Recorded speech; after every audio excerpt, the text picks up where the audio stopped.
ogenda kubeera muyimbi wa kabi. Tugenze ewa King of the West. Palaso. Ekivulu kino yakituuma linnya njerabidde. Sanyu Festival. Sanyu. Festival. Yep. Kakati muto wange Palaso.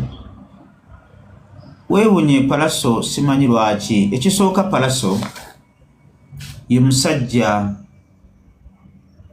yatutumuka nnyo mu biseera bya lockdown.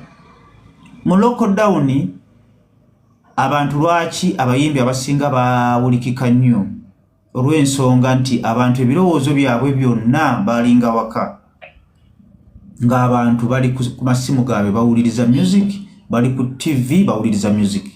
Kyekyali ekiriwo essaawa kuba baali tebakola nga babeera waka nga bawuliriza music. Ate nga n'abayimbi tebaperforminga bakolanga music ne bamuteekayo kubanga ku social media abantu bafunirako nnyo ssente. Tanzania abantu bagaggawadde nnyo ne abeerweru waliyo copyright. Buli luyimba lw'oluteekayo kyovala aba Diamond, ba Harmonize, ba Rayvanny, ba Zuchu, ba Mbosso bafulumya ennyimba kumpi buli wiiki. Era kyovala aba Tanzania kino nkyogera bulijjo teriyo bivulu bino ebya wano olw'ensonga nti bo tobalabaalaba. Era kyovala aba ne social media kuno ku TikTok bakola ebivulu obalaba lwalumu. Gwe wali olabyeko wano gundi atweninga lwalumu Diamond, Harmonize, bano ba Zuchu, ba Mbosso tubabateeka ino ku TikTok okutambulira obwereere. Bo buli lw'omunyigako oba ogenda kufuna ki? Oba ofuna ssente. Naye wano e Uganda copyright tenaba kunywera bulungi nnyo. Ba artist batunulidde ekintu kimu, batunulidde bivulu. Ate bivulu essaawa zino ne Uganda tekyali nnyo business. Kakati mbadde nkubuliriza gye yajjamu Palaso n'akuba oluyimba baaluyita Malamu ndooza zezimu ku megahits ze. Yalina ennyimba nnyingi nnyo kubanga yali afulumya kumpi buli kadde n'akola n'afuna ettutumu. Abantu bonna nga baagala okulaba ku Palaso. Palaso kye yakola n'asaba ssente nnyingi. Twali tuli awo ne zireeta Generation Promoter. Nobert event. Netumugamba Nobert tukwaniriza mu ndongo Kazala Bulwa. Omanye n'endongo n'obuboze n'obuwumbi bwonna ebukuba mukadde akatono ennyo kasitooletamu amalala amaalo n'okwepanga.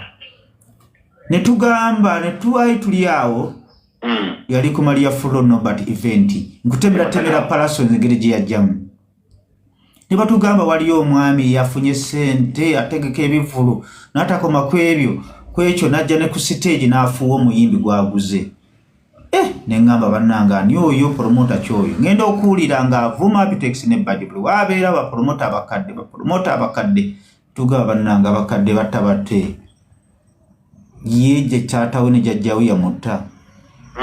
Omuntu yenna buli lw'ojja mu kintu n'otawaba kasangwawo kitiibwa oba ogenda kufuna obuzibu. Nemuweereza neŋŋamba oyo nemuweereza akayimba ka Mathias Walukaga Mulumba akagamba nti be babambuka nga batuyitako era nemukudda bakomooto bataddeko ki amaaso netumulinda n'atuvuma naye ye golo yajja ng'ayagala kukola linnya era erinnya Mukama Katonda n'akola atya n'alimuwa. Kaakati ne tuwulira nti awa Palaso millions 15 era n'agamba bano abasajja abakadde abalemedde ku kintu ba Apitex babba abayimbi zeze kujjawo jogo n'amansa ssente. Ng'akasajja akakulu ak'oku kyalo akatunuulira enkuba ne kagamba bannaye enkuba eyisaawo mujjeeyo ebisolo enkuba etera okuvaawo etera okubeera mu nzira. Ebiseera ebisinga ab'empaka balemezaayo ebisolo byabwe.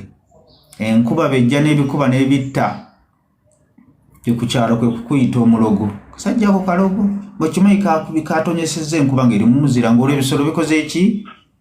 Kyekiri kye bagamba nti obw'empaka akunama ki? Bamugamba nti sebo okunamye nti wa nti nga nti busigwako biri. Ne tumugamba taata ssente z'owo omuyimbi nnyingi. toge ugenda kugwa nagamba ngangwa nti tumuka tukwade n'emyezi 6 omukugu akutunuulira kiringa okugenda ba dokita ng'okankana n'agamba no ku nkankana gy'akankanamu alina okubanga bw'olwawo okumukolako mu ssaawa eziddako 3 ajja kuba mufu kati baafa tosobola kunenya dokita nti dokita mulogo aba ayogedde okusinziira ku experience. Kaakati Palaso mu bufunze omusajja sente za Palaso sente za Nobert zonna ne zifa n'avaayo n'atugamba bwesijja kubakolera zewo tolina myezi 15 tonkoonako tumugamba kale ffe ne tumuzira basiniya ne tumuzira naye kye twamugamba yamaliriza n'akiraba mukadde akatono n'ava ku maapu n'alandinga ne Nobert naye n'akiraba nti kye twamugamba kyali kituufu.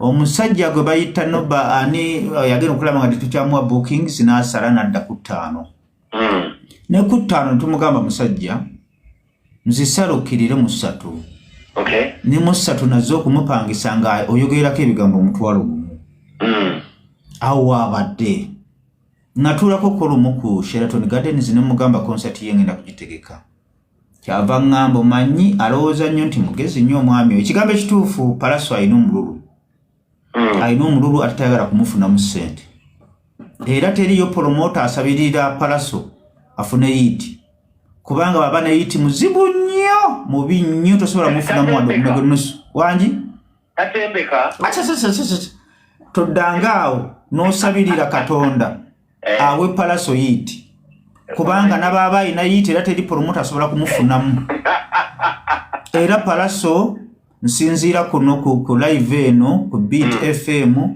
teri promota akusabirira kufune yiti kubanga oli muzibu nnyo twali tutenda Fred Sebatta naye Palaso alina omululu badde nkugamba ne muyita ne mugamba launch ngenda kutegeka ku Erugogo Cricket Oval kubanga ebirungo nali nja bijjayo mbiteekemu afunemu ka momentum. Omanyi sente ze yaŋŋamba yagala millions 600 million singa te nali simumanyi naligambye nti oba obwongo bwe bwaseseetuseemuko n'atakoma ku ekyo n'agamba njagala millions 600 ate buli table njeetakako 40%. Nziramu ne mutunula mu maaso ne ŋŋamba oba abadde atya n'aŋŋamba n'okuŋŋamba nti sho yasembayo gye nategeka ne bbalamu yeri gye twategeka ku lunaku lumu ne Alien Skin n'agamba nakola millions 75. Obwongo ne ŋŋamba oba tamanyi gwayogera naye nye nagenda okulaba nga amanyi gwayogera naye. Abe olwakadde kasitwala njagala kuddayo mu countdown njagala otubulire ekibuli kya Palaso kyabadde kitya era yafunye percentage ki. Kaakati mu bufunze nakugana okunkyaza nga tulina budde naye kale kaakati nenva ku Palaso ne mugamba nja kukubira essimu togijjaako gikyajinga ejjule ngenda kukubira essimu nenva ku Palaso nemuwa omulimu mu nkuuka era nali mugjeeko ku line up manyi abayimbi kati tulina bangi abalungi gwe bw'okola amalala nga tukuteeka kuki mu kasero era ne mu nkuuka twamuteekamu last minute ne tumugamba jangu kubanga abayimbi baswangiza venue twali tubeeta nga tebaliiwo Nwaji Azawi nga tebaliiwo ne Azawi Nwaji n'ani omulala awo nga tebaliiwo tugamba nga tulabawo waliwo oluwonko ne tumuteekamu ku ssaawa esembayo naye be yali atukolera millions ezo ze twamuwa ng'alaga tatuyamba buyambi ngezaako kulaga omululu gwa Palaso kati jo ne tumulanga ku Elo Beach ne tukkaanya bulungi era ffe omuyimbi atalina discipline atasobola kumanya nti ekivulu kisala sente zino zifuna olulala tetukyabalanga twagala beetegeke ne mugamba jangu oyimbe sente zo nja kuzikuwa kuba ne banno be bayimbye sente zaffe tugenda kuzibawa n'agamba asigenda kuyimba nyina ne ronchi ne mugamba kayitala totawana kujja Eddie Kenzo kaggalewo era ekivulu Kenzo n'akikuba n'akiggalawo ba Vinka ne bayimba ba Dax Vibes ne bayimba na ba Reina Maulana Reina ne bakola show ne ekola etya show ne gwa bulungi nnyo. Tugenda ku Palaso Palaso show eyabadde ku Cricket Oval olunaku lw'eggulo. Amaanyi gampeddemu. Kigozi. Akagambo ka Kigozi okalaba? Kakati ekisajja ekyo kiraba ki Palaso ki Alien Skin. Kirina abawagizi baakyo abali solid. Ate tebamalamu omuyimbi waabwe maanyi. N'abayimba nga akaaba bagamba Alien Skin wakubye enombi. Omusajja gwe bayita Palaso ekintu kyamutuuseeko ng'oli maneja w'omuyimbi si kirungi kituuke ku muyimbi wo, kubanga mbagamba nnyo nti concert bw'oba tonnaba kweteekateeka kukola concert tokigezza okukola concert esobola okusaanyaawo kaliyayo obulamu bwo n'akatono kobadde olina konna ne kaggwaawo, kubanga obanga yeeyambudde. Bino byoba osobola okulimbalimba abantu nga tokola concert n'obagamba nze ndi wakitalo nnyo eggulu baneetaaga oba tolina minutes 15 tontwala. Onfuna bulungi naye olunaku lwote bannange onkoze bubi reka male Palaso olugende mulango. Onfuna bulungi kakati Palaso oba tumuddire kubanga Palaso mulimu addemu ebintu bingi tukomewo tugende ku topic endala. Obudde bugenzi kakati Palaso ekyamutuuseeko ekigambo ekituufu yayenjebuse.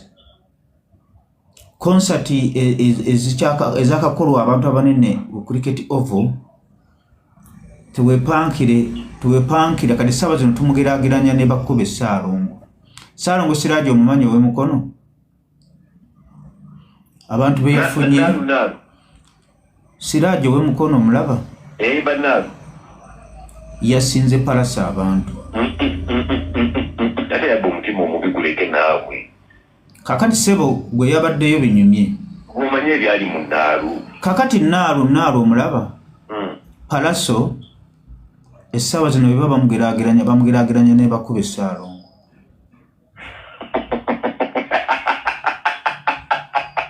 Yakoze ekintu mpulirizaako taata. Concert nagiwadde 25% yonna okutwaliza wamu. 25%. Musajja bulunoke mu bayimbi babanga yabadde yakoze bukozi live kubanga ng'oggyeko akayimba akasembo kayimba ne Sembogga luyimba ki lwabadde osobola okupangisa lwosobola okusinziirako okolere bulunoke concert. Omanyi kitegeeza omuntu okukola live ku TikTok n'aba ng'akubye yiti emusobozesa okukola ekivulu oyo bamwepankirako mu Uganda bakirabawa. Sebo zaakubikira nakola ki waziika wabula kozeemu ensobi. Ekigambo ekituufu Palaso concert ye tugiwadde 20%.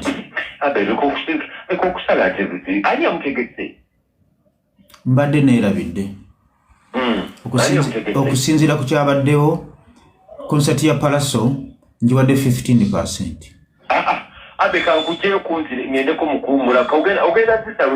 Musajja awo wenkomye Palaso concert stage kyasinze okubeereza ebyafaayo ku Cricket Oval. Concert ya Acidic Vocals yakolebwa Steve G. Stage yaddako yali ya Spice Diana. Stage yaddako yali ya Winnie Nwagi. Stage eyaddako awo endala zaali average nga bolaba Rweyigi botunuulira eya Rweyigi botunuulira ya Cindy yali waawo stage gye yakoze evuganya n'eya Gravity omutujju. Ofuna bulungi mu bufunze stage gye yakoze eya Palaso ngiwadde 10%. Yabadde ng'eyokuyimbirako DJ Kikofiira naye omulumbi bengamba DJ Kikofiira kwegamba stage esaana okubeera emateete mu kisaawe nsaba tuwummulemu tukomewo kyenjagala okugamba ebindi Paraso tetunaba ayambadde atya abantu bayimbye batya tanapo abantu badde bameka awo tugenda okuddira mu paati eddako toddamu okunkyaza nga tolina budde kale toka kubeera